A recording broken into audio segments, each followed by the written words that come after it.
as we get ready for the next race. We're going to take some photos, and well done to everybody in the Johnson family, who I know are so supportive. Shame he can't be up here, but don't worry, you'll get some photos soon. Take care, AJ. Thunderbike Sport and Supertwins underway then, and it's going to be Fenton Seabright who takes the advantage as they go in towards Paddock Hill Bend for the first time of 12. Max Hardy and Tommy Downs almost swapping paint on the fairings as they go through Paddock Hill then through the dip. That's the top three. Looks like Josh Harvey and Matt Weatherall are locked together. That is the first and second riders in the Thunderbike Sports and the top five overall. A little bit wide there for number 17, the man from Suffolk, Tommy Downs, 3 times the club champion, of course, on that number 17 Moto 46 supported Yamaha. Josh Harvey ahead of Matt Weatherall. Looking further down the order there, looks like Craig Houghton trying to go the long way around on Mark Hill, but Mark Hill himself using all of the track and a little bit extra, and field rounded out by Darrell Skins. But we're looking now up towards Surtees, on towards McLaren and Clearways, but Fenton Seabright with that victory in the MRO 600 looking to have another gold medal to go home with on this Aprilia RS 660 across the line with the race lead over the Triumph Daytona 660 of Max Hardy. 0.8 of a second is his advantage as they go on to lap number 2. Tommy Downs up next, Josh Harvey, Matt Weatherall make up 1 position each. Adam Carson dropped down to 6th position, dropping 2 places on that opening lap then. So that's your top 6. Logan Stone ahead of Darren Taylor by less than 0.2 of a second. That is the fight for the Thunderbike Sport rookie. There's Tommy Downs comes all the way up the inside of Josh Harvey, runs out a little bit deep there. Josh Harvey says thank you very much. He carries the momentum, and with that goes back up the inside of Tommy Downs. But what a great battle those 2 guys are having. But you can't be doing that for too long, because they will let Max Hardy run up the road just a little bit. In fact, he opened up his advantage to around about a second or so over Josh Harvey. But Fenton Seabright at the end of the first of the flying laps then, he was a 53.6 on the opening lap, this time around a 49.608. Purple in both sectors naturally on the first of the flying laps. He's a 2-second advantage now over Max Hardy. Max Hardy, in second position overall and on the Super Twin as they come down in towards Graham Hill Bend then. So leader of the Thunderbike Sport is Josh Harvey on the bike number 11, the red Yamaha R6. Then it's Matt Weatherall and Adam Carson. 3.9 seconds is the gap between Matt Weatherall and Adam Carson. We're watching for Darren Taylor and Logan Stone, 2nd in the rookies as they make their way onto the Cooper Straight. There's Alex Mann, Tony Russo, Ollie Arben, bike number 3 at 81 Malvern May. Tony Russo having a look at the inside there with it of Alex Mann. Not quite enough room for him to put that Yamaha R6 ahead of the 660 Triumph. This time around at least, it's Fenton once again across the line, and it's a 49.479 for Fenton Seabright. The fastest lap we've seen all weekend from Fenton is a 49.373, and that was in the second race of yesterday. So we're only a 1/10 of a second away from what we believe is the Super Twin lap record here on the Indy circuit at Brands Hatch. Everybody else coming through then. A change of position for Tony Russo, getting the better of Alex Mann and Ollie Arben. That is, of course, on the track. They're in different classes of Thunderbike Sport for Tony Russo and the Super Twins for Alex Mann and Ollie Arben. Malvern May, Ben Brown, Rob Bryan and Craig Houghton further down the order then. So Craig Houghton just at the back of that group, only half a second behind the 6.06 of Rob Bryan. But across the line once more, Fenton Seabright, fastest lap, a 49.479. Purple in sector 1, yellow in sector 2, but it's still the fastest lap of the race of a 49.424, opening up his advantage over Max Hardy to 4.1 seconds. Max Hardy, though, can't quite rest on his laurels just yet, because Josh Harvey, bike number 11, as we mentioned 3 years ago, was the Thunderbike Ultra champion on a Yamaha R1. He's right there in his wheel tracks, less than 0.2 of a second behind. Matt Weatherall has Tommy Downs for company as well. So we've got the 2 blue bikes, the light blue and the black number 1 of Matt Weatherall, and then the dark blue and yellow number 17 Yamaha R7 of Tommy Downs. Next up, there's Adam Carson on bike number 42, the CBR 600, ahead of Darren Taylor, who still leads the Thunderbike Sport rookies, ahead of Logan Stone, but I think it's safe to say, but it's not by a very big margin at this time. So, Max Hardy across the line, ahead of Josh Harvey, but Josh Harvey has the inside line, not quite as late on the brakes there as Hardy. So, in towards Paddock Hill Bend, it is still Max Hardy who holds on to 2nd position overall. Looks like we've got a few riders who haven't got working transponders, so that is number 68 Mark Hill and 89 Darrell Skins, as we have a few changes of position further down the order. For the Thunderbike Sport rookies, Darren Taylor has put Tony Russo between himself and Logan Stone, so the number 7 still leads the number 5. in the rookie race at this stage. Round draw as they go there. Looks like Ollie Arvin's just losing a few tenths here and there off of the back of Alex Mann, but he does have another 81 Malvern May right on his rear wheel as well. Just behind them, Ben Brown, a typically lonely ride for the number 27 rider, 7th in class, 13th overall, as Fenton again at 49.5 on that lap. Harvey by 0.2 of a second, and then it is Matt Weatherall and Tommy Downs separated by just 0.1 of a second. That is your top 5 as we look for Adam Carson, Tony Russo.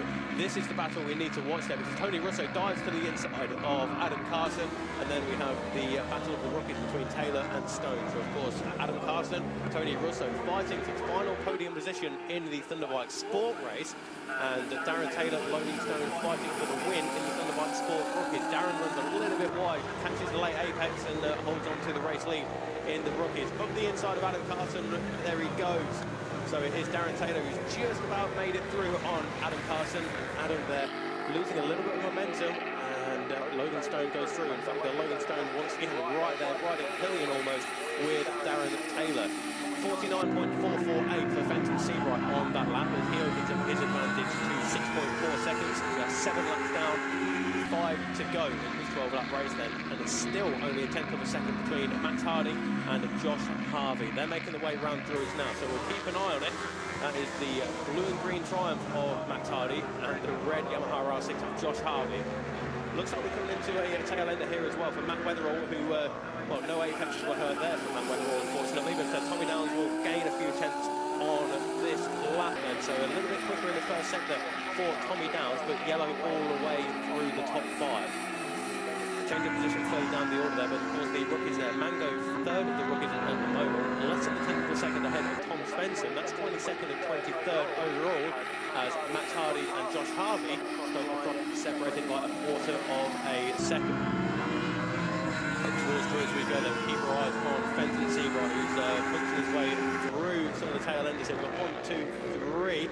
Looks like Mango's just lost a few positions here. Fenton just about makes his way through on some of the slower riders here. Max Hardy, Josh Harvey through Graham Hill Bend onto the Cooper Straight, and it is still around about a 1/4 of a second. Nothing to separate Max Hardy from Josh. I tell you what, you see the slower riders, everybody on this track is slower than Fenton Seabright at the end of the day. It's 49.335. That is the new lap record as far as we can see, just a few fractions of a second quicker than he went yesterday. Absolutely amazing stuff. He really is a class rider, and you should be privileged to be able to see him here today. Obviously, the other battle we're really interested, of course, is that Super Twin one. And at the moment, the Super Twin is actually being led by Alex Mann. That would be a really good result for Alex if he can stay there. He's got Ollie Arvin behind him for the 20 points, and critically, Malvern May is technically in 3rd place. Go on, mate. I was going to say, Alex, he took a gold earlier on today, so he's looking back. Oh, did he? Yes. Oh, that's great. It's good to see him back on board. There they are, Alex Mann and Ollie Arvin. Nothing to separate them as they come across the line. Ollie has the inside line. Inside. This is critical, because if Ollie can finish ahead of put Alex between himself and Malvern, that's a 9-point gap, which is kind of where we were coming into this race. In fact, no, it was a 7-point gap, so this could be very critical. So Malvern needs to move up, or he wants to cheer Alex on and hope Alex can relegate Ollie, because that is the championship points difference right there. So let's keep a close eye on that, because whilst Fenton Seabright's doing a brilliant job, obviously we're more interested in where the club guys finish out with Bradley. Yeah, we're wanting to go in towards the left-hand defender before then at Surtees, over to the right-hand side of McLaren's. It's very hard to tell from this distance as well, because they do have the 2 Thunderbike Sport rookie riders just in front as well, having their own personal battle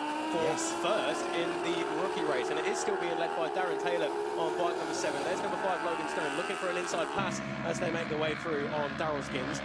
Malvern May right there and going around the outside. Malvern on Alex Mann. Fantastic. That's where he needs to be. Malvern May moves under 2nd place. He puts Toby Skins behind himself and Alex Mann. So I don't know where Alex thought that came from. Wow. We're talking about Lindemann doing some amazing moves around the outside.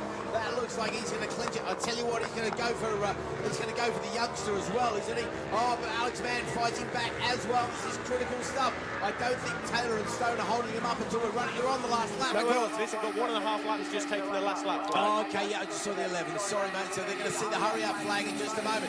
Malvern looking to try and find an outside pass on Ollie up the top there. He's got good drive. He's going brave round the outside. We've got Stone man Taylor ahead of them. They're not holding them up in any way, shape or form. I just think they haven't quite got the pace.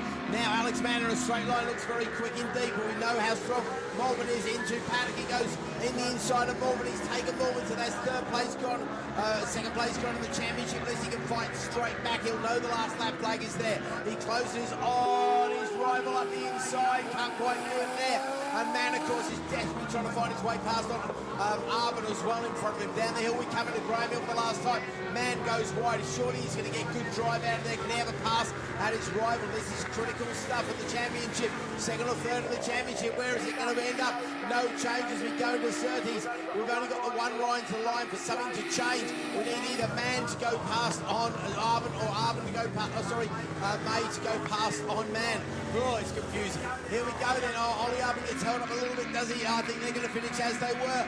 It's going to be Ollie Arbon taking the win and second place in the championship ahead of Alex Mann gets the silver. It's going to be Malvern May, who still has his best ever season with a third in the championship after a long, hard-fought season. So what a great race. What a great way to finish a final. That's how it should be. Just a pity it wasn't for the total for the total top spot, because Craig Houghton is out there. Craig is running back a couple of places, but he doesn't need to worry because he's already secured the championship. But what a fantastic way to end a championship, eh, Bradley?